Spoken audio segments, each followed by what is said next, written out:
The following is a production of Cary TV, the Town of Cary's government access channel.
We will call to order this meeting of the Planning and Zoning Board for October 17th. And before I begin, we have 4 new members. And just to reorient ourselves to you all out there, I thought I'd just go right down the table from my right to my left and just introduce everyone.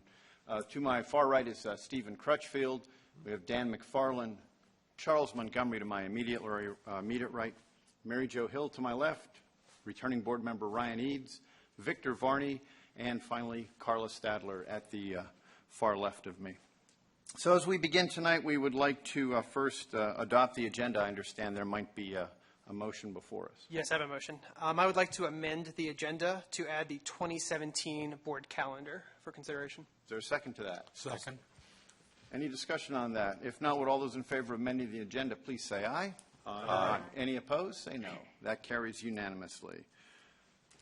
So now under our amended agenda, we will go to approving the work session minutes that we will take. We have 2 sets of minutes. We'll take them individually.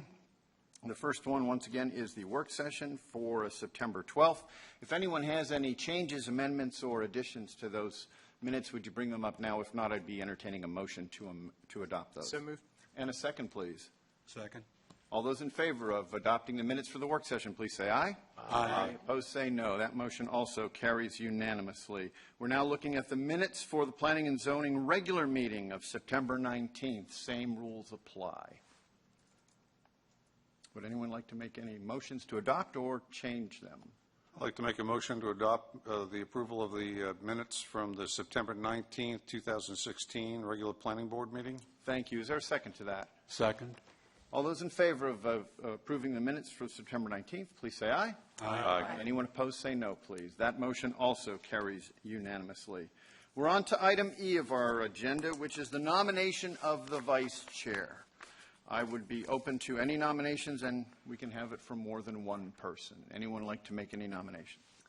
I'd like to nominate Mona Harris-Best. Mona Harris-Best, who is not with us this evening, but is our lone board member who is not here. Is there any other nominations?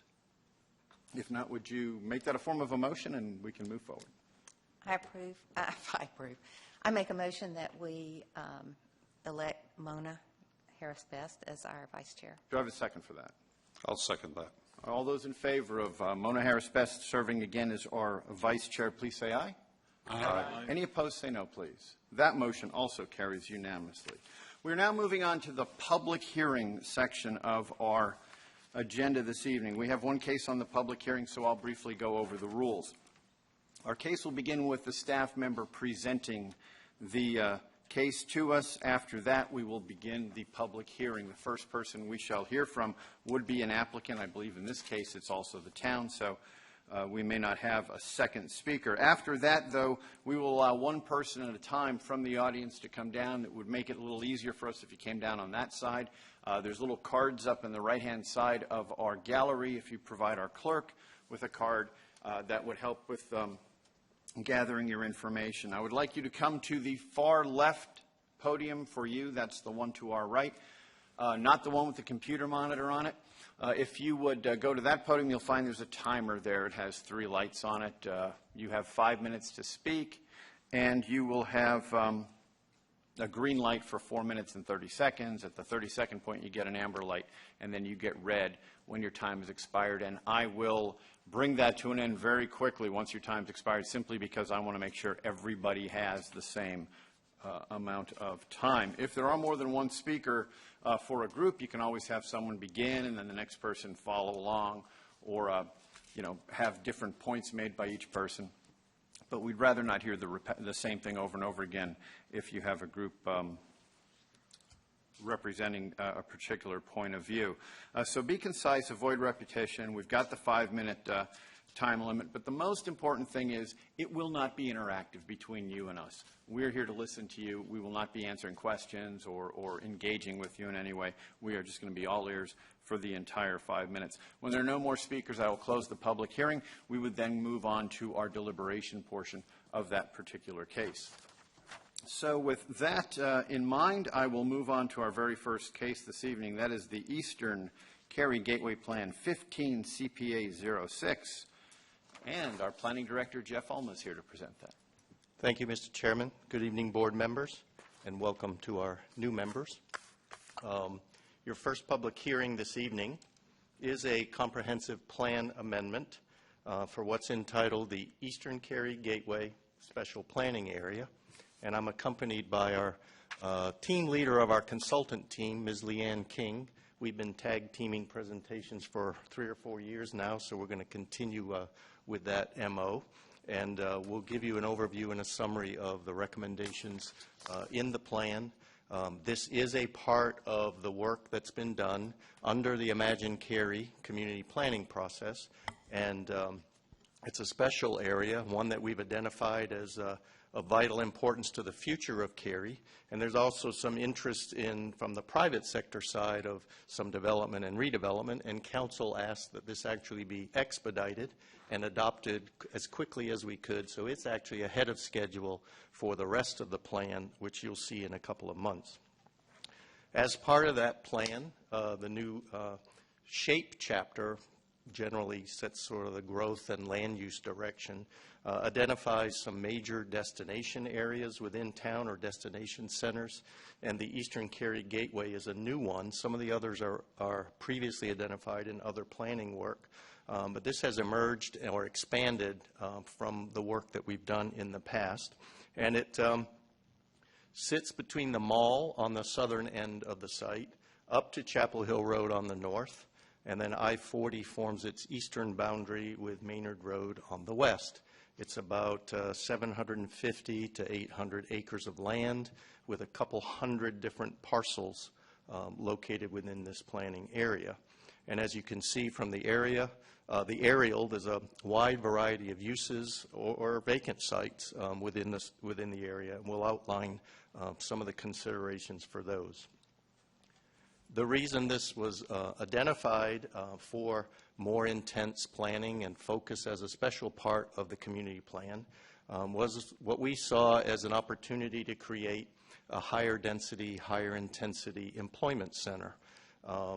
We could carry forward and strengthen policy direction to gain mixing of uses within this particular area and create a strong sense of place. Transit and transportation are a big issue, and part of this area is slated for potential future transit, whether bus rapid transit and or rail transit along the rail corridors on the northern end. A lot of interest through this planning process in renovation, revitalization, bringing the vibrancy of Cary Town Center back as an important retail destination within Cary. Work on improving the look and feel and character of how you get in and circulate through this area. And we have the benefit of a couple special sports venues, the private Triangle Aquatic Center and then the Wake Med Soccer Park, which the town operates sort of in the middle upper third of the planning area. You can see here, and we won't go through every step, in what's generated this idea. But as part of doing the plan, we initially shared the notion of having this focus on this area with the characteristics and qualities that you'll hear about in a minute, and we shared that with council at a work session as we've been working through the plan. They asked us to do some additional work with stakeholders and property owners. A lot of that work was done in June. We've gone out and included this at part of the open houses this summer and got considerable positive support and feedback from the community. And then public input, and council conducted their first public hearing on September the 20th. And now I'll turn it over to Leanne, and she'll walk you through sort of the overall arching policy direction and describe some of the component areas. Good evening, board members. Jeff has mentioned that this is a really important area for the town of Cary. We also feel that this is really important in terms of the region as well. It is a destination center that links up downtown Cary and other parts of Raleigh and other general areas through I-40. There's an important opportunity for kind of synergy of different uses there. And the vision that's set out in the special planning area really tries to kind of capitalize on all those amenities that are there today and the opportunities that exist for the future. And I'll highlight just a few of those for you that are underlined on the vision statement that's up on the screen right now. And the first, again, is that it's a destination and a gateway to the community. Secondly, a new economic center for town of critical importance for continuing the fiscal health of the community. Also creating more opportunities to be a vibrant center for sports and athletic facilities and taking advantage of the soccer park and the Triangle Aquatic Center and other different trails and greenways that are in the area.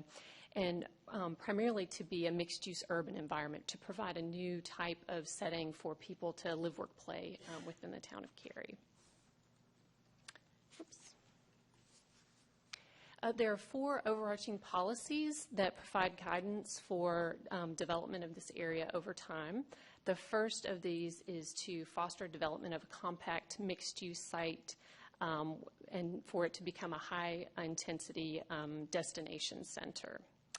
And the way the policies are written, just in case this is your first time taking a look at this, on the left-hand side is the policy statement. The right-hand side, what we call the policy intent, just explains a little bit more what the idea is behind the policy and how it should be implemented over time, just to provide a little bit more background. Policy number 2 is really focusing on improving the visual experience of gateway corridors. I mentioned that this area is bordered by I-40 on the east side. There's some important gateways into Cary that come from those entranceways, and we saw this as an opportunity to look at how those gateways can be improved over time. Third policy really focuses on connectivity and accessibility within and to adjacent areas and within the developments within the special planning area. There are a number of roads there. As you'll see in just a few moments, we're proposing as part of this plan that there be the addition of new roads to connect the area, as well as pedestrian and bicycle connectivity throughout as well. Policy 4, again, this idea of this is not just about the town of Cary. This really is, there's regional opportunity here, and Policy 4 highlights this and raises it up and suggests that there should be partnership opportunities explored with the City of Raleigh to look at joint planning initiatives that are supportive of Eastern Cary Gateway and the larger area as well. So we're going to walk through the map and take a look at each of the different sub-areas that are included in Eastern Cary Gateway and the vision for each of those. So kind of starting here, I guess, let's see, do I get my pointer? There we go. I'll start here at the southern end. So this is Cary Town Center here, and this area has been, we call it the mixed-use center, commercial-based, and the idea is that this would continue to be a center for commercial and retail activity.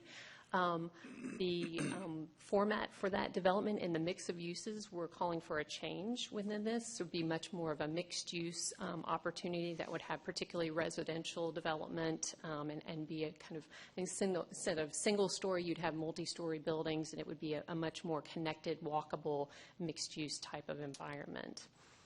Heading north across Carytown Boulevard, we've got multifamily housing civic uses. These are existing neighborhoods, kind of medium-density housing along here, as well as Adams Elementary School. We're not anticipating that this is going to change drastically. There might be some redevelopment potentially of some of the residential, but generally speaking, we think that this is largely going to stay kind of that same density that it is. And then this area here, called mixed-use center employment-based, is what we're identifying as one of the large opportunities for employment uses within the Eastern Cary Gateway.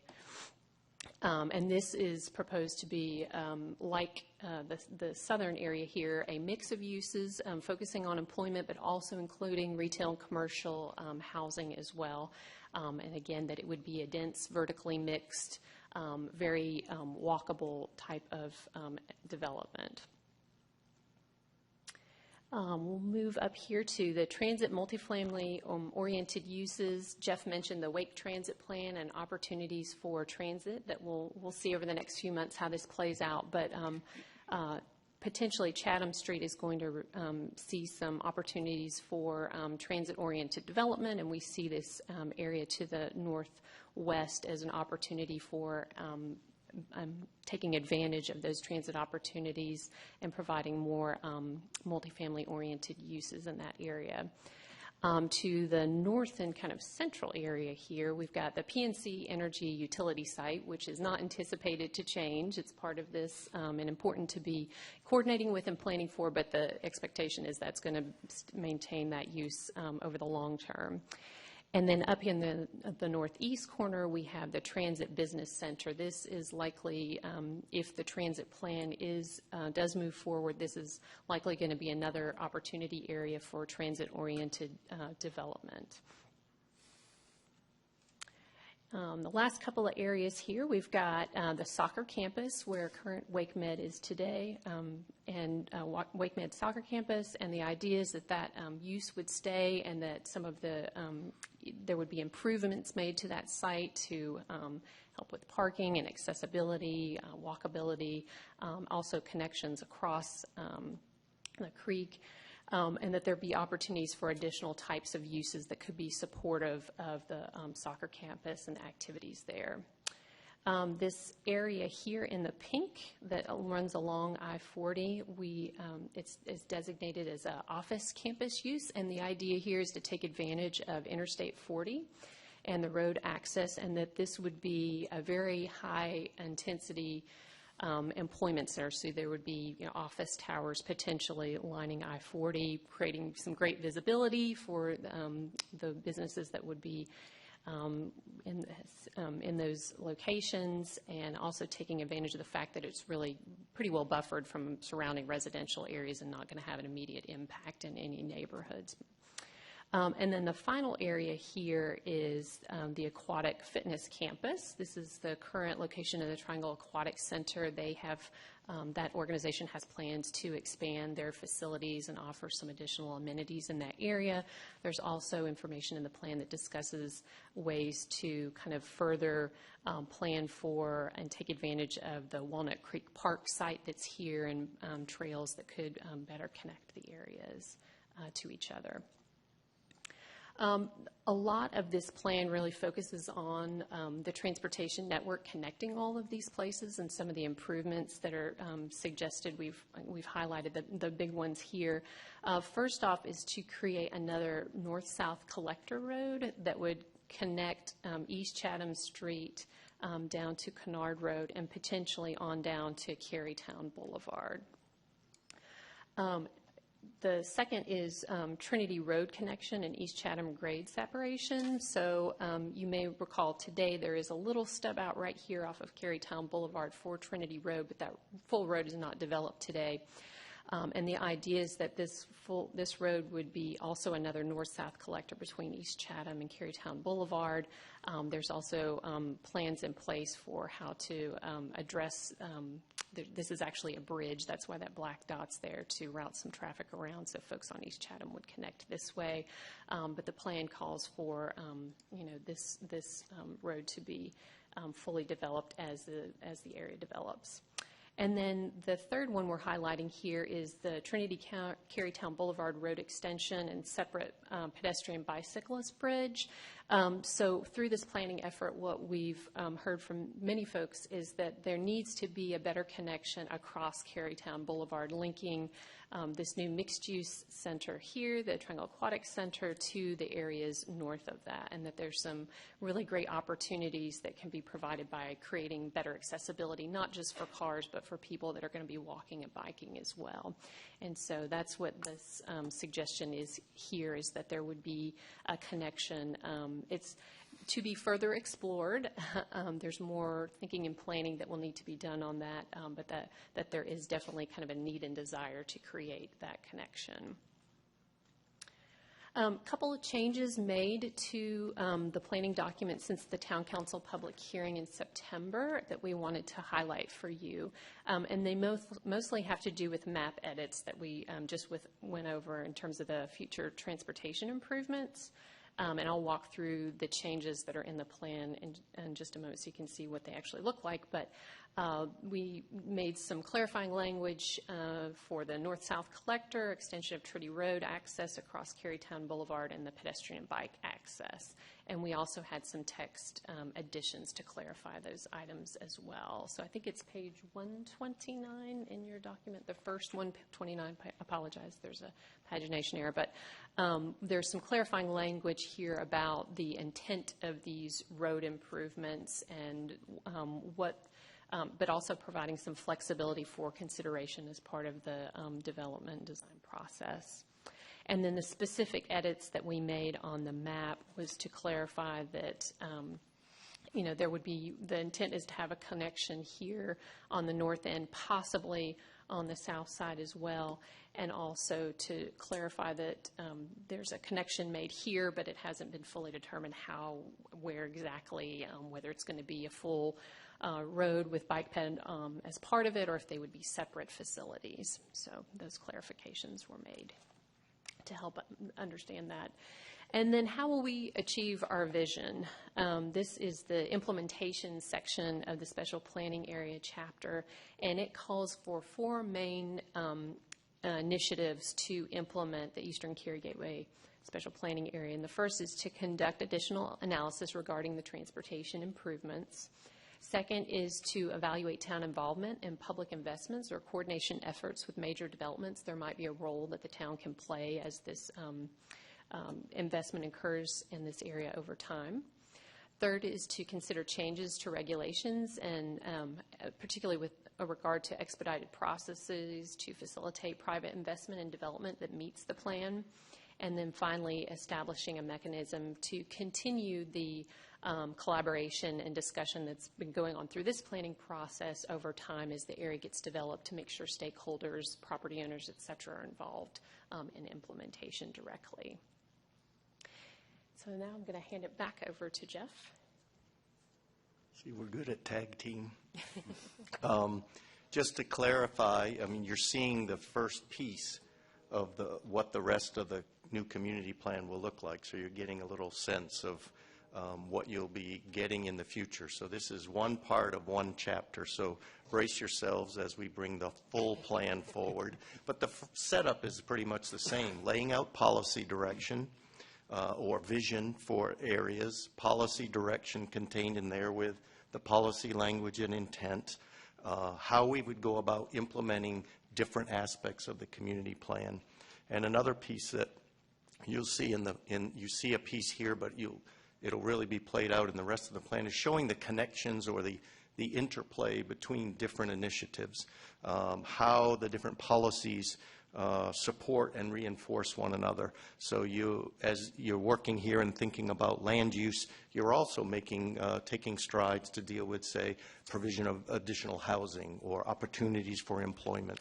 And so the last section of each chapter kind of shows you the policies contained in other parts of the plan that you sort of have to go to get the full picture. Adopting this will amend our existing comprehensive plan. So we would sort of cut out a piece of the existing land use and transportation components, and this would get plugged in, and this would become then our guide for evaluating future private development proposals, and then any work that the town would do in terms of infrastructure or other kinds of things. And we fully recognize that coming up with a new direction in a plan is sometimes easier than carrying it out, and that the current land development ordinance doesn't necessarily have all the regulatory pieces in it that we might need. And so we're working on, in conjunction with the full plan, some immediate zoning code amendments that we could bring forward. And in order to have something so that if somebody showed up ready to apply for development in this particular area, for instance, or other parts, that we would have a sort of procedural way, and the zoning ordinance would have a mechanism to deal with that. We have most of that for this area. If you recall, we have our MXD, our mixed-use zoning district, already exists. Part of this area is already within a designated activity center where that zoning can be utilized. So a change would be here is we'd need to expand the geography, the eligible area that takes it beyond that creek, north of the state property, and throughout the full planning area. So those are just some things that you can expect. And in the meantime, sometimes we just have to sort of figure it out as we move forward with implementation. At the September 20th public hearing that Town Council conducted, we had a couple folks comment. One, raising the awareness and making it clear that as we do any kind of development, we need to pay attention to preservation of natural areas and trees and that environment, which we do a lot of already. And then from the private sector side, some thanks for working for the staff, consultants, working with developer teams within this area to be able to continue to start and continue the dialogue and discussions as this plan has been developed, because it's taken a lot of different folks pulled together to make it work. And the next step in this, after your recommendation, it's scheduled, as long as you decide to move it forward, to the November 10th Town Council meeting for consideration and action. That would also be the night of the public hearing for the rest of the community plan. So this would be adopted. The rest of the plan would start its formal adoption process. As we always do in terms of plan amendments, we outline for you the various criteria that would suggest why our plan ought to be amended. I think we've probably indicated some of the reasons here that there are market demands, changes. We're moving from a community that's developing on the edges and on large tracts of vacant land to redevelopment and infill locations. This area exhibits that. So we believe that there's a good reason that our current plan ought to be amended and include this new plan direction. So staff and the consultant team would recommend approval of this Eastern Cary Gateway Special Planning Area as the first installment as part of the new Cary Community Plan. So, Mr. Chairman, I'll turn it back over to you to conduct the hearing, and then we're here for questions. Thank you very much. We'll now open the public hearing to anyone who wishes to speak on this issue. If you would, just start moving that way and let me know. And it doesn't appear that we have anyone making any sudden abrupt movements to catch my attention. So I will close the public hearing, and now we may begin asking questions of the staff and the consultant. Anyone who wants to start can go right ahead. Jeff, you mentioned in one of the slides you talked about coming up with ways to expedite processes that, as people move through this. Is that something other than going ahead and rezoning the area? What are you thinking about in terms of expediting? I think it's more on the development side. I mean, from rezonings, the areas, you have existing zoning.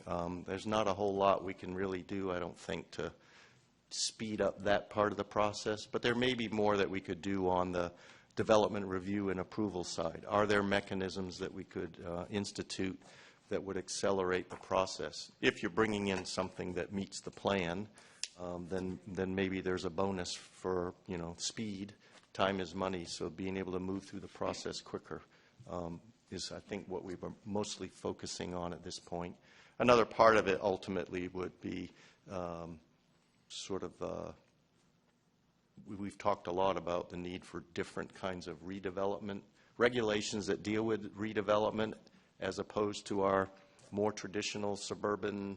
We've done a darn good job in knowing how to write ordinances and regulate that development process or that type of development. We're not as good at dealing with this.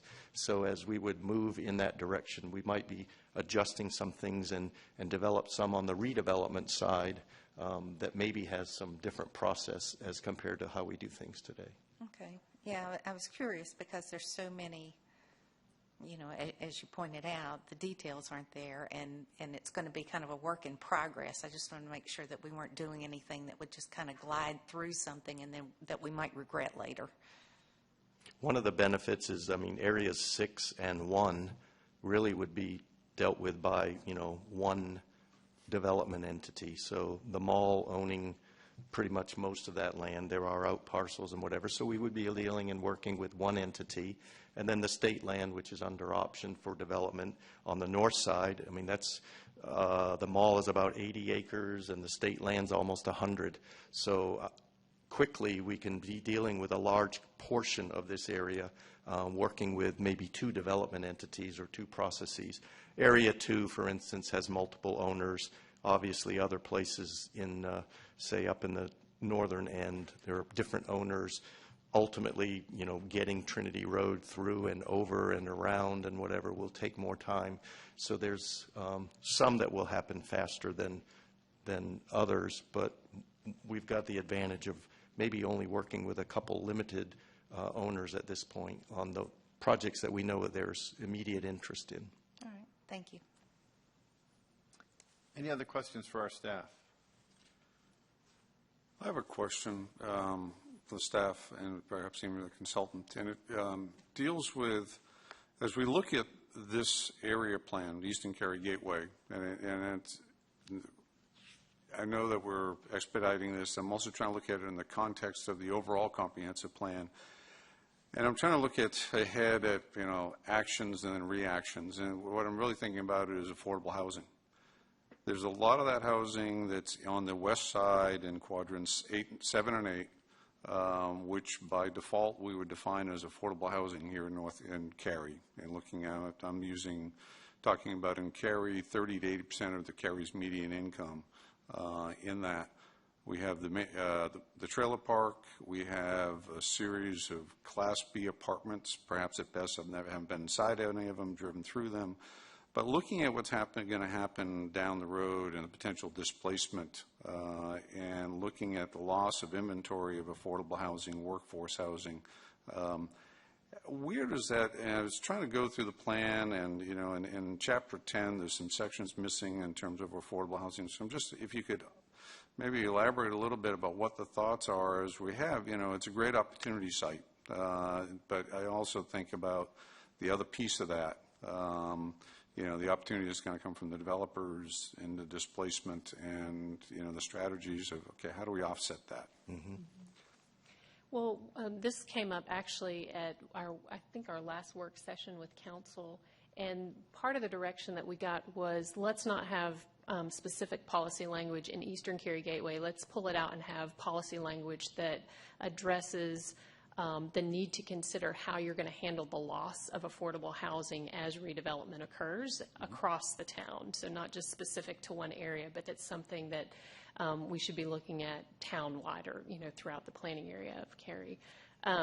So that language is going to be in the LIVE chapter, which is in Chapter 2. So this next public hearing version that's going to be up on the website here in just a few weeks is going to include that new policy language that addresses the idea that there would be kind of initiatives to look at strategies for how are you going to go about addressing the removal of affordable housing as redevelopment occurs in the town. Okay. So bigger than just this area, but town-wide consideration. So, oh, and I understand. And that shows that interrelationships of the different chapters and the different components. There's, you know, you separate and talk about housing in one or land use or transportation, and you've got to step back as you've done and look at the whole plan to be able to see all of the things that would go together that would be brought to bear on making a decision or moving forward at something. And one thing, maybe some of you have seen some of the presentations that have been given to council that walk through a potential zoning case, how it would be applied under the new plan. It's really helpful because one of the things that's very different about this plan, and you'll hear this when we come and talk about the full plan, is that it's not so focused just on the map itself and the guidance provided through the map, but it's a lot about the policies in the plan. What we've tried to do is not have 100 policies, but have some very focused policies that you, as you go through a case, you would be looking at all of those and looking at the project and seeing if it's really kind of lining up.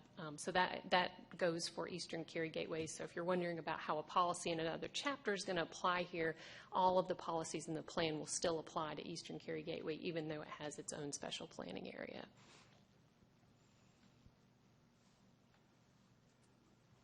Any other questions? Mr. Varney. I have a couple questions. It's a wonderfully thought-out plan. I've looked at the detail. I've been amazed about this whole idea, and I think it's going to be a great addition to Cary. I do have a couple questions for clarification. The Area 1, that's very dependent upon a piece of state real estate that has to go through a transaction, presumably by a developer who's engaged and interested in doing something here. Are there any contingencies or potential gotchas or issues, because that's the heart of the plan, and that land acquisition, if it doesn't happen or goes awry, could be a fly in the ointment here, if you will. Can you speak to anything about that land acquisition, its status, its uncertainty? It's been an area of focus for several years now. I mean, the state has marketed that property. We did have a proposal several years ago for residential on the property, and it, even at the time, didn't necessarily meet the existing plan that we already had designated this as more of a mixed-use, multi-use area. And so now we have a new opportunity with a different developer. If this one didn't work, for instance, and we would hope that the state, would continue to market the property, work with the town, and be able to, find somebody, or they'd have maybe even more guidance as they would move forward in the future with looking to find someone who would be interested in developing it. The other part of mixed use is that we always hear that no one developer necessarily does all the pieces of that. And so you still would end up probably with sort of a master proposal, and then sub-developers perhaps that might do the retail or the office or the residential pieces or whatever. So it takes somebody with the capability and a team to move forward. But we hope that setting this out, laying out for the developer and the state, what the town is interested in seeing, and then stepping in if we can to help and facilitate that from the town side, would keep that particular proposal active. And once this is adopted, they're ready to, or could be submitting, materials for rezoning already. It's zoned office and institutional today, not all of it. So to move forward under the plan will require one of those mixed-use rezoning cases. So you'll be involved in reviewing that kind of proposal. If I could just add another point here, I think one of the things that we've been trying to accomplish both in Eastern Cary Gateway and for the full Cary Community Plan is providing a level of flexibility, that the plan is very it articulates what the vision is and guidance about what the town wants to see in these different areas, and gives some guidance as to the level of intensity or density of development, building height levels, that sort of thing. But it also clarifies that it's guiding policy language. This isn't the zoning ordinance, to provide some flexibility to think through each individual project based on their own merits. So. And even those road connections, the language when you see through there, we've sort of laid out, how one of our typical streets would be designed, or the cross section. But say, if somebody comes up with a better mousetrap and has a proposal to say, as part of my development, I'd like to create an environment on segment 12 that would be not your usual or typical, what does the town think? We're open to those ideas too. So that reinforces that flexibility piece. Got it. And one other area, a very important part of the local infrastructure is the gas facilities area, 9 at the top. And surrounding it are some new areas, new things that we're thinking about. And in thinking about all of that, do we have some comfort that the co-location of those other activities will fit in some sort of, harmony with the fact that there's large gas tanks and so forth there? If you're looking at, very nice or good view sorts of things, that may not be the best view out of that building to those areas and such. And so I'm just thinking is you're thinking around that consistent with the fact that that reality is there, which is very important. No one's saying anything other than that, but those things that surround that, is that going to be okay with the potential developers and uses there such that we can see some reality to that plan? I think we'd rely a lot on, buffering and other techniques or density or use changes. So closer to use like that or other facilities, you might, do lower impact uses or a component of open space, for instance, immediately adjacent, and then shift or move, more intensity away from that. We've not had discussions with PSNC directly. And as part of, I would assume, part of moving forward and continuing to work, those are the kinds of discussions we'd want to have. What's appropriate, what works, what doesn't work. So I think it would be more of at a site level in the proximity dealing with, what works best. Okay. I have no further questions.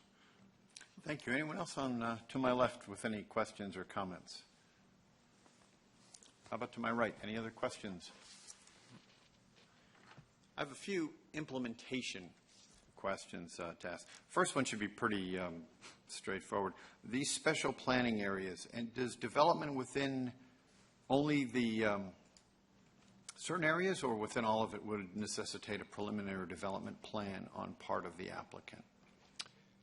The parts that are, like I said, I think the sort of this southern, today, the mixed-use overlay and the preliminary development plan as part of MXD is already in place.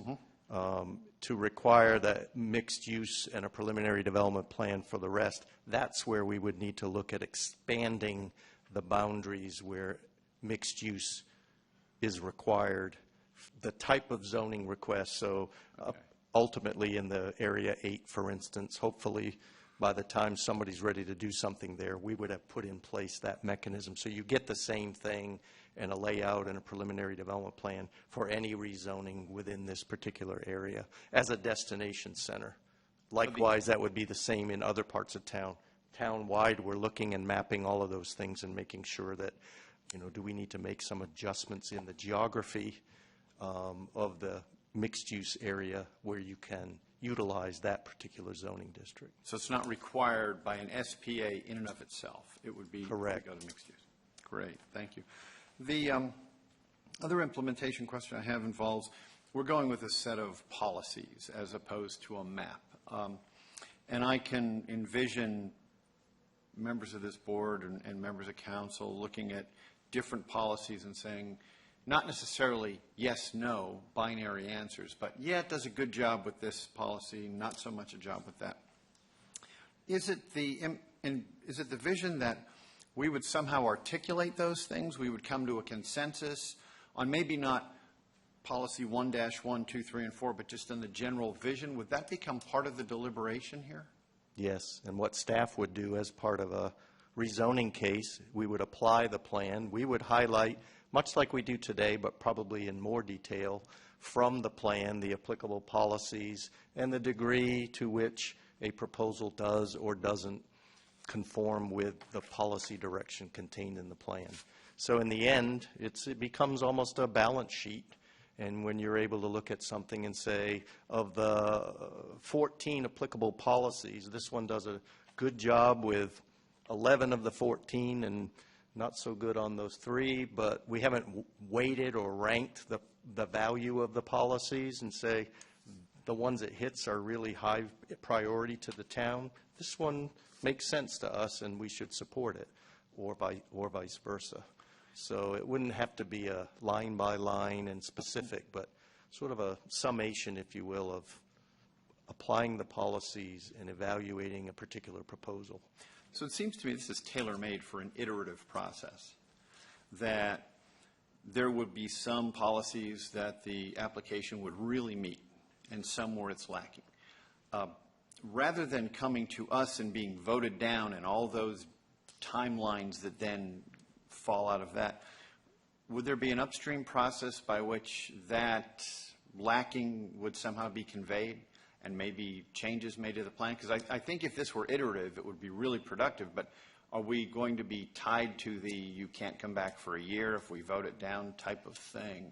Yeah, that requirement is still in the ordinance now, and then you need a waiver to be able to do that. Part of what we do as a staff, we do it today, is sort of filter proposals and projects. So as we have a pre-application meeting, the staff gets some information about the proposal and said, you know, we can take a preliminary look at it and say, you're really going to need to do some work here in this general area of policy, but you've met these other ones. We would still have neighborhood rezoning meetings and that input. And so folks, as they would be talking, they might not come to one of those neighborhood rezoning meetings and talk about policy 2.1.3, but the community might be saying, what about this or what about that? So I think we might have, at the beginning at least, the opportunity to, you know, work through it a little bit earlier on, rather than having something just, you know, appear and then have to maybe start over. So there's our process has some built-in pre-review, if you will, or review in the rezoning process that should help with that. Great. And one last thing. We recently heard a case in this area where there was a certain height, certain number of stories for a building that, once this plan is in place, could have been much higher. Typically, as Ms. King was pointing out, you know, in that area too, we would want larger buildings near the interstate and things like that. And I've heard council members say several times in the past, I would be happy if this building that's before us were 4 or 5 stories instead of just 2. We tend to always deal with up to and including, not to exceed. No building height over X amount of feet. No building over stories. With the idea that more than that is somehow a bad thing and less than that is somehow a good thing. Now, as we are moving 30 years into the future with this population that we're going to have to deal with, and we all know we're going to have larger buildings, if someone comes to us with a much smaller, which they're still allowed to do, a much smaller like footprint vertically and horizontally and density-wise, and they could go much deeper, denser, but the market's not there. We have to think temporally. Like, this building is not, someone's not going to come in here and demolish this building 10 years from now, but we may have a population issue 10 years from now. So that's kind of what I struggle with. And whether this plan was here or not, it's just a thinking about the future, and I would appreciate any kind of guidance that you could offer on how we might broach those subjects, because I don't envision anyone ever being turned down for not going to the max, but maybe in the grand scheme of things, they should go a lot closer to the max than they're doing. Mm-hmm. I hope I get that point across. Mm-hmm. The one thing I was going to say is that we have, as part of this process, had discussions, and I mentioned in the implementation section that there's this idea that the town may be playing a role in development as it occurs over time. And a lot of communities, if you look at kind of case studies for this type of development, particularly in redevelopment situations, it oftentimes requires the local government to be a partner in some aspect. It could be financial, it could be land, it could be helping with the process, the infrastructure. It could come in a number of ways that ultimately can assist in getting to that vision that maybe the developer alone could not do, given the market conditions that they're dealing with. So that's one piece to this, is kind of opening the door to that exploration about, this is the vision we have. It may be difficult tomorrow to try to get this, developed the way we envision it, but the town is willing to explore options for how, it can encourage that to happen. I don't know if you have anything to add to that. Well, the other the other part, I would agree with that. The other part is there are existing zoning entitlements on every piece of land in town. And we may have a vision that says we want buildings of X or this kind of development. A property owner could decide, I haven't bought into your vision. I'm ready to do a 2-story warehousing building in area 10 there because I own that piece. They could. And, you know, under our present zoning setup and structure, short of rezoning it completely, sort of a town-initiated one, and changing that zoning, which would then have public input and process, you have to just understand and recognize that you may not get every single piece of this implemented under, you know, this plan, because somebody could decide to do something else, but hopefully it's more than, it's closer to most of the area gets implemented rather than less. But we balance that a lot. And we have other parts of town that are that way. Alston, we had to recognize out in the Northwest, there's existing zoning there. So while we hope that we would, if we had our druthers, this is the kind of development we would prefer to see, somebody can utilize their existing zoning and not achieve that. Then you keep working at it and do more with the next one that might be interested in following the vision, or even that plus a little more. Thank you. That's all I have. Those are great answers, very informative. Any other questions for our staff? Just a brief comment. I've been looking at land use plans for a long time. I'm very impressed with the work that the staff has done on the whole plan and on this particular plan as well. And I like the idea of setting out your goals and your policies in writing rather than just using a map as has been done in the past. I think it will help us a great deal. It'll help the town council a great deal. And I think it'll help developers and business people to understand more clearly where we're trying to go. So I compliment you on the work that you've done. Thank you. Does anyone have any other questions for the staff? If not, a motion would be in order at this point in time. Mr. Chairman, I'd like to make a motion. I move that the board forward case number 16 CPA 06 to Town Council with a recommendation for approval to amend the land use plan as proposed. Possibly that should say the comprehensive plan as opposed. Yes. Yeah. The motion is for the comprehensive plan as stated. Is there a second? Second. Ms. Sadler, would you kick us off with the discussion? There's been an incredible amount of work done on this plan, and, you know, we've seen it as it matured over the months, and I think it looks great. The vision statements, the framework that you've laid out, the sub-areas on the map all seem to work very nicely together. I like the flexibility. You know, I really like the whole thing, and I know that the devil is in the details and that there's a lot of work to come, but I think this framework really sets the stage to be able to do that. Mr. Montgomery. I've already said my piece. Anyone else with any comments on this motion?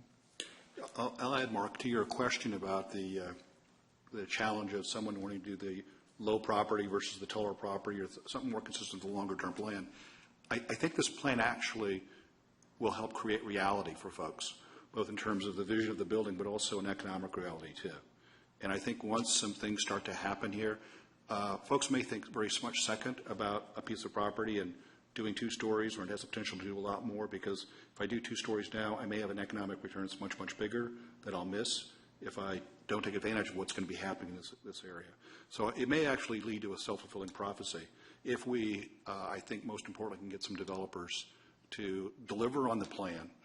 I think that'll have a very beneficial effect on the others in the area. So that may address some of your concern. Anyone else? Mr. Crutchfield.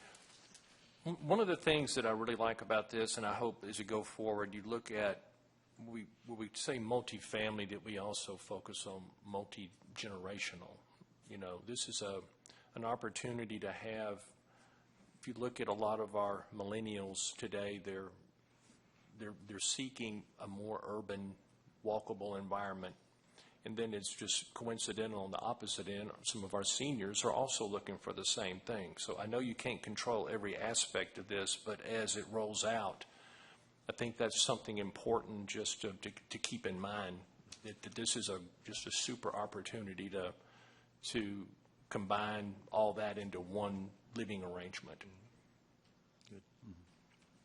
Mr. McFarland? I just made a comment following up on that in terms of multifamily housing, and kind of back to my earlier question is as we look at that, and I've read through the live section and looked at the housing, and, you know, there's great policy intent there. I mean, so those are wonderful words, but, you know, when we get moved from policy intent to policy statements to actual plans, I mean, that's what we need to see, is that kind of that, as we look, as this plan takes us into the future, and I support the Eastern Gateway plan. It's a great picture, and it's a great vision for everybody. I think, as others have said, I think the market will drive a lot of what's going to happen there, and we'll see our vision come based by market-driven. You know, I go back to those parts of the housing, and particularly in Cary, that aren't always addressed by the market. Not all seniors can afford the high-end, whether it be CCRCs, the retirement communities, or even, you know, the millennials who are struggling to make a start, whether it be an entry-level position here at the town of Cary or in the school department, et cetera. And, you know, as we look at and carefully move forward, you know, looking at that comprehensive approach, as, you know, we look at displacement, and I think, you know, history shows whenever you have, typically when you have redevelopment of any sort, there are people who are displaced, and they get displaced out of the community in which the redevelopment occurred. I mean, whether you look at affordable housing, Hope 6 history, et cetera, it's just wrought with that. And so even though they may move elsewhere, then it'll put a greater burden on the transportation piece of this plan, because these are the folks who work across the street from, you know, Area 6 at that Harris Teeter, all the service industries who are, you know, et cetera. When I talk about, you know, 30, 50% of median income in Cary, that's folks who are making $10, $15 an hour. Those are the folks who are driving the trash trucks for the town of Cary. That's at about 50% of median income. So that's the face of the folks that we're trying to make sure they also can live in the town. So. Thank you. How about to my left? Any other comments? Yes. Sure, I'll go ahead and pipe in. I'd also like to commend the staff and their consultants on all the hard work and the years that it's taken to get us a plan before us. So great job. I echo, you know, many of the comments that this board's had, and really to me what I like is the emphasis that is placed on the transit and the mixed use. And I think that both of those two components are key to kind of tying this whole plan together. And I like to see that the mixed use was carried over and is a big central piece of this plan. Phil? Well, I echo some of those thoughts as well. And as a new member of the board, it's exciting to see that this is the first chunk that you're getting ready to move forward as a part of the new comprehensive plan. And I'm excited to be a part of seeing how that plays out, but also knowing that that part of town is kind of nondescript, to be truthful, and doesn't have a real identity, and knowing that this is going to give an opportunity to have some focused attention and resolution placed on it with these very clear designs for the various segments. So I really appreciate it. Are there any other comments on this motion? One of the little accolade I'd like to pass on, one of my big things is public involvement. You know, the fact that there aren't 30 people here at this public hearing complaining about not being heard on things speaks volumes.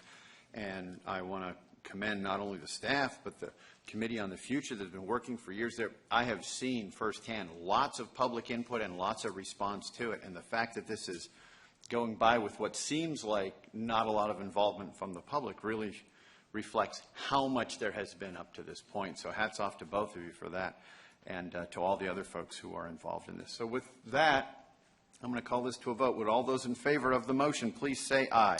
Aye. Are there any opposed? Say no, please. That motion carries unanimously. Thank you very much for your presentation. Thank you. We have a second public hearing case today, and it is for 6718 Holly Springs Road. It is case 16 REZ 13. Ms. Dry is here. Ms. Dry. Hello and good evening, Board. For your consideration is a request to rezone approximately 1.66 acres from residential 40 to residential 12 conditional use. Subject property is located at 6718 Holly Springs Road. It's highlighted in yellow. As you can see, it's located on the west side of Holly Springs Road, just south of Southeast Cary Parkway. The property is improved with one single-family dwelling, as you can see, located here on the northern portion of the property. The rest is currently wooded. It is adjacent to the Camden Forest subdivision, which is located just to the west of the property. The current zoning for the property is residential 40, as you can see here indicated in brown. All these properties along this side as well as across the street are residential 40. The applicant is proposing to rezone the property to residential 12 or R12 conditional use. And you can see what they're proposing would be to rezone it to R12, as you can see in yellow, and the cross-hatching indicates that they'd like to do conditional use. So the conditions that the applicants are proposing, when they first came to the town council for their public hearing, they had 3 conditions. So there's more conditions that you'll hear tonight. But the conditions at the time were to limit the land use to detached dwellings, to have a maximum of 3 lots, and to increase the minimum rear yard setback to 50 feet. The standard rear yard setback is 25 feet. The future designation for this area is defined as low-density residential. That's from the land use plan. Low-density residential is defined as 1 to 3 dwelling units per acre. As you can see, this property and the surrounding properties are all identified for the LDR, or low-density residential. The density proposed by the applicant is 1.2 dwelling units per acre, which is within the allowable range for low-density residential. According to the Town of Cary GIS maps, the site is not impacted by stream buffers. According to the Parks, Recreation, and Cultural Resources Facilities Master Plan, there are no parks or greenways proposed for this particular site. The town does have a future park site near the intersection of Tryon Road and Tryon Manor Drive, which is within 1 mile of this property. There's also proposed greenways within 1 mile of the property. You can see the proposed greenways highlighted here to the west with the dotted line, and then also to the east. According to the Comprehensive Transportation Plan, Holly Springs Road is a 4-lane divided major thoroughfare. There are no transit routes located along this portion of Holly Springs Road. So this next portion, we'll talk a little bit about some of the feedback on the rezoning. There was first a neighborhood meeting held on June 1st here at the Town Hall. Neighboring property owners were invited to attend this meeting.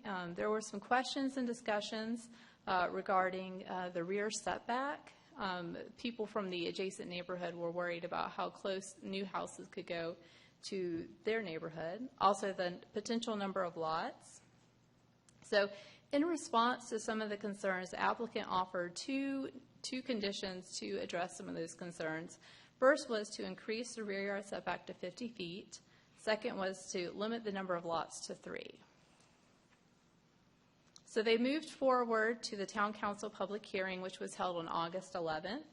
At that public hearing, there were nearby property owners who expressed concerns regarding some of the existing storm drainage concerns in the area, potential tree clearing, and the number of lots. The council also expressed concerns regarding right-of-way dedication. There would be no right-of-way dedication along Holly Springs Road associated with this case, and also the potential for tree removal. So since the public hearing on August 11th, the applicant has proposed additional conditions to address some of the concerns that were brought up, and I have the new conditions highlighted on the slides in yellow. So the first condition is remaining. That's to limit the use to detached dwellings. They made a change to the second condition, which is to limit the maximum number of lots to 2. It used to be 3. They're keeping the rear yard setback, increasing that to 50 feet, so that'll stay the same.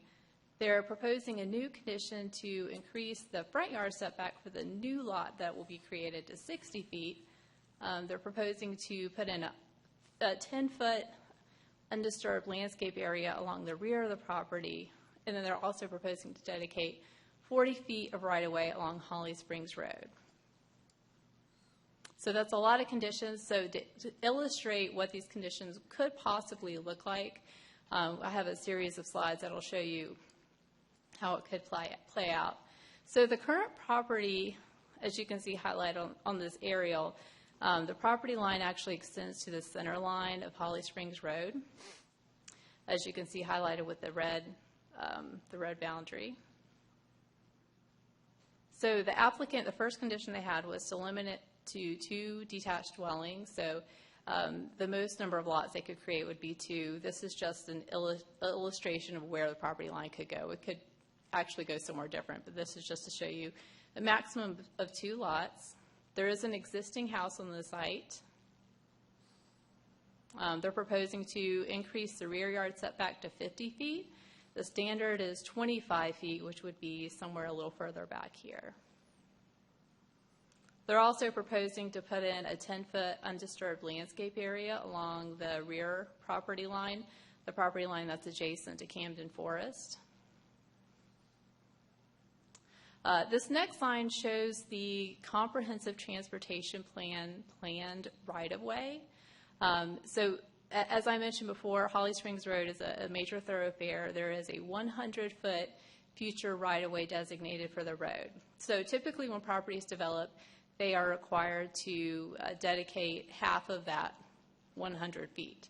In this case, it would be 50 feet from the center line. Since the property line goes to the center line of the road, they would have to dedicate the full 50 feet. Because this property is the size that it is and they're only creating 2 lots, they're actually exempt from typical subdivision requirements, so they don't have to dedicate right-of-way. But they're offering that as a condition.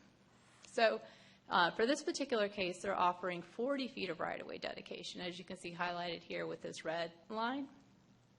And the reason why they're offering 40 feet is because there is a 50-foot front yard setback from thoroughfares for structures. And they would like to make it so that the existing house does not encroach into that front yard setback. I should mention that there is a town-initiated text amendment moving forward. So if people moving forward past this case voluntarily offer right-of-way dedication, their existing structures will not become non-conforming if that setback line moves back so their house is encroaching. However, that text amendment is a few months out and will be a few months past the consideration for this site. They're also offering to increase the front yard setback for the newly created lot to 60 feet. The standard is 50 feet, and that's to make sure that any new house that's built is set back appropriately from the comprehensive transportation plans right-of-way. So with all of that, I should just note that these setback lines, right-of-way lines, are all just for illustration, and the actual determination of where all of this will go will happen when the applicant, if the applicant gets approved, and if they submit a plat to subdivide the property. So just to review, they're proposing to, again, limit the land use to detached dwellings, have a maximum of 2 lots, increase the rear yard setback to 50 feet, increase the front yard setback for the new structure, or the new lot, to 60 feet, have an undisturbed landscape area along the rear property line of 10 feet, and dedicate 40 feet of right-of-way along Holly Springs Road. Because there were new conditions proposed by the applicant, there is a public hearing tonight. Properties within 800 feet of the site were notified of the public hearing as indicated on this map. So this concludes staff's presentation. The applicant's representative is here to share comments regarding the rezoning request. And following the public hearing, staff will be available for questions. Thank you. Thank you. We will open the public hearing first with the applicant.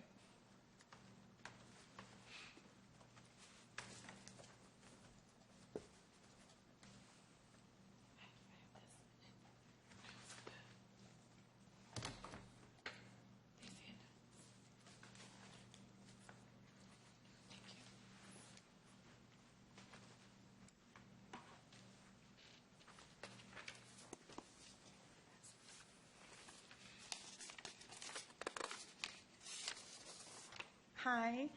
Thank you, Katie, and thank you, Chairman, and thank you, Board. I just wanted to, I agree with everything that Katie has presented. I just wanted to touch on some of the conditions that we did add. I think she did a really good job of stressing everything, but I just wanted to, whenever we met with the neighbors, we did try to hear their concerns. Like she said, they were concerned about how close the building would be, especially the rear neighbors in Camden Forest. And so we did double that setback from 25 feet to 50 feet. Also, because they were concerned about the number of lots, if we were asking for R12, we could have about like 3.6 dwelling units per acre. So that would be maybe like 4 or 5 lots, depending on, I guess, how you configured it. And so instead of doing that, we just said we would do a maximum of 2 lots. And another concern they had were about making sure that some of the existing landscaping and trees in there for their shared rear property line would stay. And so that's why we offered that 10-foot rear landscape easement in the rear. And then when we met with the town council, at the town council meeting, they said that because this would be an exempt subdivision, so right-of-way dedication would not necessarily be required, they were concerned about needing some right-of-way. And so we are offering the 40-foot right-of-way. If you look at the second page, actually, of the handout that I sent out, it shows that one of the neighboring subdivisions, Camden Forest, when they dedicated 40-foot of right-of-way. So we're offering the same thing that they dedicated. And then also, as Katie said, if you look at the first page, which shows how the property is existing, the home, if we did, it would make it, so we wouldn't have that full 100 feet. It's only 95.51 feet, so that's why we didn't want to make that be a non-conforming property. We did try to, as best as we could, to address the neighbors' concerns and address the council's concerns. And I think that this, stays within the current land use, and thank you for your time. Thank you. Would anyone like to address us for this public hearing? If so, just let me know and I'll give you a shot. There's no one rising to come over to speak to the public hearing, so we will now begin asking questions of the staff and of the applicant if necessary. Who would like to start us off? I have a question. Maybe go back a couple slides where you superimpose some of the lines of the proposed conditions. And what I'm trying to understand is, and I appreciate the applicant bringing to the point that about the 40-foot setback that's already there. So I'm trying to understand they're proposing a 40-foot, and I guess what I'm looking at, down the road somewhere, there's going to be a new road built. And I was just trying to do the math. If there's a 40-foot on this side, does it mean there's 60 feet goes on the other side, or that that basically their house doesn't have to move, and that they basically it all works when it come down to the end? Is the simple way to ask the question. So, in order for the town to move forward with road widening and to get the full right-of-way, the town would need to come back and purchase the remainder of the right-of-way. So if the applicant dedicates to this red line here, the town would then need to come back and obtain the rest of that right-of-way to the blue line here. As I mentioned before, there is a note in the current, or the way the current ordinance is written is if the town purchases right-of-way, takes the right-of-way, then if the setback moves back so that your house is encroaching into the front setback, it's exempt. It's not necessarily considered non-conforming because it's due to a government action. So their house would not be put into a non-conforming situation if the town came back and took the rest of that right-of-way. Okay. Thank you. Anyone else? Interesting. Yeah, on the same slide here, you've just sort of simplistically put the line through the middle there, the red dotted line. But I noticed the property just to the north has sort of a small piece of property and an L shape. And the zoning request here is for, R12, which would be much smaller than these two halves. So, once we approve the use here, conceivably this could be divided not down the middle, as you have, but could conceivably be divided into sort of around the existing home, a small lot, and then an L going with some property in the back, if you follow, just like the one just to the north. Yeah, that's a good question. That's absolutely correct. Yeah, and that's why I wanted to point out that these are just illustrative lines. You're right. It could be that the property line does not follow a straight line. It could be designed in various configurations. Certainly, and it's someplace to start, so I understand. But if it were to take that shape with all the conditions and everything that was discussed here, if it took that particular shape, would any of the conditions here or the requirements in any way be violated? Could that compromise something somehow if it were to be divided in that way? Little square and an L, if you follow. The setback would still be the same, so if there was an L back here, you'd have to squeeze something in still with that yellow dotted line. The yellow dotted line up front for the 60-foot would still apply. So there's still an envelope in here that if it was divided that way, everything would still work out, right? Yeah, it appears so. The only thing that they may need to just be aware of is if your scenario were to come into play, they did propose this increased rear yard setback of 50 feet. So the rear property line would need to be at least 50 foot off of this house here. So it could get tight in that part of the L. Yeah. Potentially. There are lot dimensional requirements that are required as part of the land development ordinance, so we would review it to make sure that minimum lot width setbacks. Got it. So that's a next step after this evening's discussion. If it were to be proposed to divide it that way, all the right integrity of the process and the rules and requirements would then be. Yeah, so it would have to be at least 12,000 square feet each lot, 80 feet wide, rear yard setback of 50 feet because they're proposing that as an increased condition, 10-foot side yard setback, and then, of course, the front yard setbacks still apply. Yeah. Yep. Okay. So all those things still be met even if it was divided in that kind of a configuration. Okay. Thank you. I'll stay on my left. Any other questions for the staff? I have a question. How does the ordinance address driveways, or is that something during site plan review? So from what I understand, each lot, if you have a lot, you're guaranteed to have access onto the road that you have frontage on. And Holly Springs Road is a DOT road, so they would go through the driveway permit process. And I'm going to look to see if there's any additional information you'd like to share from our transportation facilities. Sure. Well, my question is going to be, do they have to have a shared driveway, or can you cut two driveways one for each of the lots? We cannot require a shared driveway because it would never come for a site plan review with the town. And when someone is applying for a driveway for a single-family home, they don't really require a driveway permit. NCDOT does not issue a driveway permit for such cases. But there were instances when individual driveways are proposed on thoroughfares, they do request them to provide a shared access. So it's always on a case-to-case basis. Okay. Got it. Thanks. I'm curious about that right-of-way for the potential widening of the road. How far down the road is that, or to use the word, is that expected to happen? When will is that just whenever the opportunity, the town sees the opportunity or the need for it, that they're going to take that action? I'm going to, again, turn to our transportation facilities. I don't know off the top of my head the timing proposed for improvements to Holly Springs Road, but you may be able to elaborate a little bit.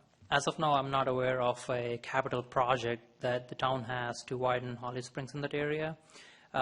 Most of the widening that has been happening to date was part of private developments that have been occurring.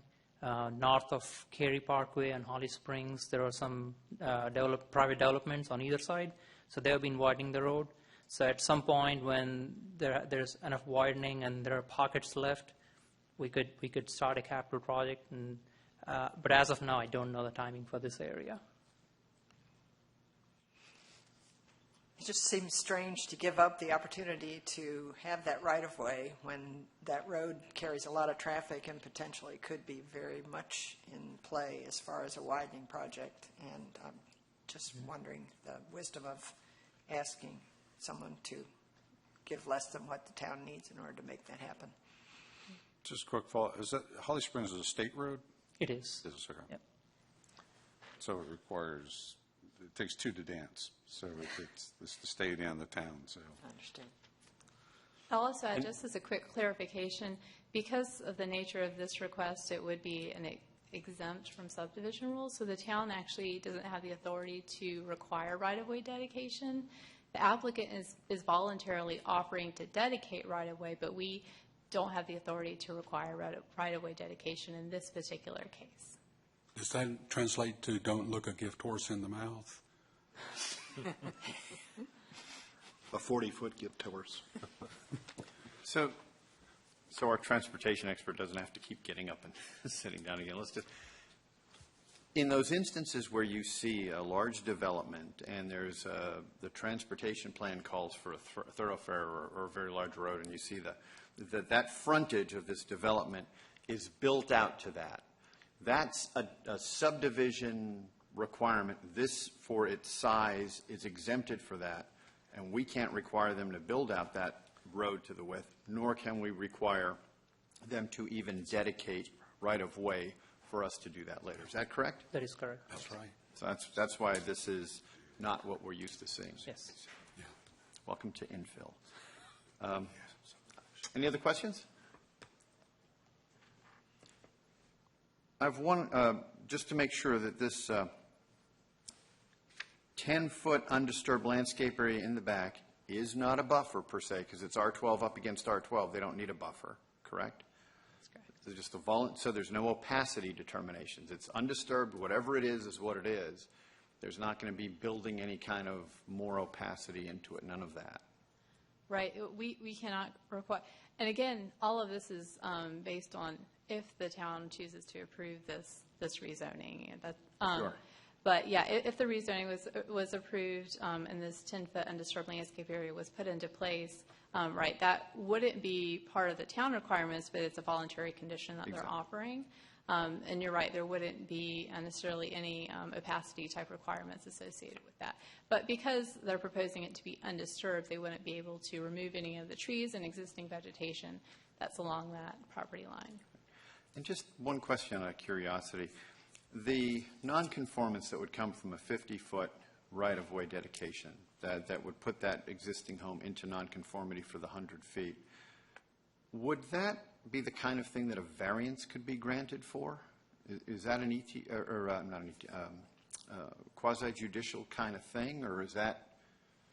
I mean, if someone was faced with that, how would they deal with that? I'm just curious. It doesn't really have any. If you don't have an answer for it, don't worry about it. I will let our legal help me with that. Maybe I can help a little bit. So what would happen if a house is non-conforming as to its setback? It doesn't actually mean anything unless something were to happen to the house, a fire, there's some damage. And so if a house is damaged or destroyed greater than 50%, and if they're non-conforming, they wouldn't be allowed to build back in the location where they are today. So, luckily, if you're lucky, you're non-conforming, but nothing ever happens, and you just move on. But otherwise, that's where it comes into play. And then at that point in time, it would take a special use request to council to be able to rebuild in your location. So that's the sort of thing folks want to avoid. Great. That's great. Thank you very much for that. Have we any other questions? If not, would someone care to make a motion? Once again. Yes. I move that the board forward case number 16 REZ 13, is that correct? Yes. To Town Council with a recommendation for approval as it is consistent with the comprehensive plan and all other applicable plans and is reasonable and in the public interest for the reasons set forth in the staff report and presentation. Thank you. Is there a second? I'll second. Ms. Sadler. So this is a case where you've got a homeowner wanting to do something very simple, subdivide their land, put two homes on a really large lot, and It appears to me that they have bent over backwards to make this work. They have come up with conditions that they did not have to do. They have dedicated land that they, could have sat there and insisted someone pay for. I mean, it just, I think they have done everything that they can reasonably do to make this work. And so I think it's only appropriate that we allow it to move forward. I agree with everything Carla said. I think the applicant made a lot of amendments to this and conditions to satisfy everybody. You got R12 now going up against backing up to R12, and for all those reasons, I support it. Any other comments? Yes. Just that I agree with what's been said, and that there's obviously been an awful lot of effort made to make accommodations, and the fact that there's not dissenters here this evening kind of makes me feel that there's a general agreement that the neighborhood might be comfortable with this. Anyone else? I'm just pleased to see compromise having been worked out here, which is good for the property owner and the town of Cary as well. And I'm also appreciative of the fact I've observed a lot of redevelopment going on in this area of individual homes and fixing up of some other homes as well. And I think that's an encouraging and promising sign. I think as we make this decision here, I hope it will stimulate more folks to think about how they may create more value out of their property and therefore do a good thing for the community. Anyone else? I can't agree more with Mr. Crutchfield. I love it when things are worked out before they get to us, and hats off again to the applicant for the conditions that are forward. So without any other comment, I will ask for a vote then on this. All in favor of the motion, please say aye. Aye. Are there any opposed? Say no. That motion carries unanimously. We are done with our public hearings for this evening. Thank you to the staff and thank you to the folks in the audience. We still have one more item on our agenda. It's under new business, and it is the reason we had the agenda modified.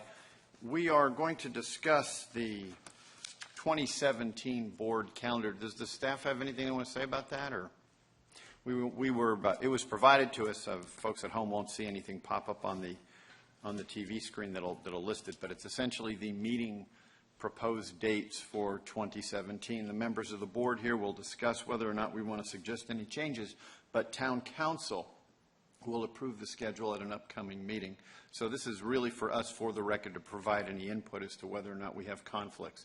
And the reason we mention that is there are attendance requirements for people on boards at the town of Cary. So if we see one up in advance, it's only right that we let folks know. So does anyone on my left have any suggestions, changes, edits, or the like to the schedule that we received?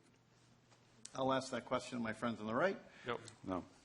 All right. So if someone, I believe a motion would probably be in order for us to take this forward to town council. So would someone care to make that?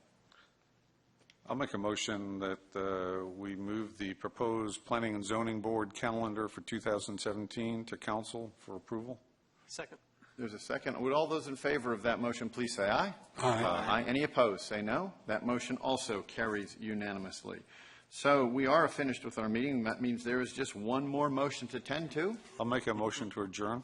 Is there a second to that? Second. All those in favor of adjourning, please say aye. Aye. Any opposed? Say no. Thank you very much. Good evening, and welcome again to our new board members.